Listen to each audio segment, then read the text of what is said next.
Hello friends, welcome to my mini kitchen. আজ আমি আপনাদেরকে পনির পাসিন্দা করে দেখাবো। এর জন্য পনিরের স্লাইসগুলোকে আমি কেটে নিয়ে সামান্য নুন জলে চুবিয়ে রেখেছিলাম।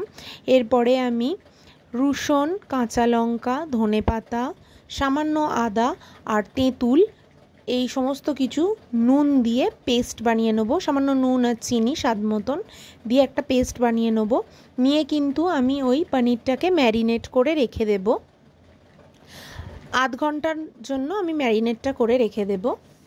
এবার ম্যারিনেট করা হয়ে গেলে অপর একটা পাত্রে আমি ময়দা, তার সাথে কর্নফ্লাওয়ার, সামান্য নুন, গোলমরিচ সমস্ত কিছু ভালোভাবে মিক্স করে তাতে জল দিয়ে একটা ব্যাটার রেডি করে নেব।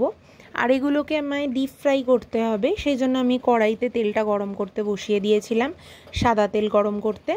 এবারে পনিরের স্লাইসগুলোকে ওই ব্যাটারে চুবিয়ে আমাকে ফ্রাই করে নিতে হবে ভালোভাবে ফ্রাই করে নিলেই কিন্তু আমাদের পনির পাসিন্দা রেডি। এটা কিন্তু স্ন্যাক্সে দারুণ লাগে, তাছাড়াও স্টার্টার আইটেম হিসেবেও খুব ভালো লাগে। তো বাড়িতে অতি অবশ্যই একবার এইভাবে ট্রাই করে দেখবেন। আমি এখানে টমেটো সসের সাথে এটাকে সার্ভ করেছিলাম। কেউ যদি চান শেজওয়ান সসের সাথেও খেতে পারেন, বা গ্রিন সস যেটা বানানো হয়েছিল ম্যারিনেশনের সময় সেটা দিয়েও কিন্তু খেতে পারেন। খুবই টেস্টি লাগে। অতি অবশ্যই বাড়িতে একবার ট্রাই করুন আর আমাকে জানান কেমন লাগলো।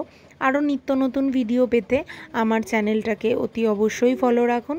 Thanks for watching. Thank you.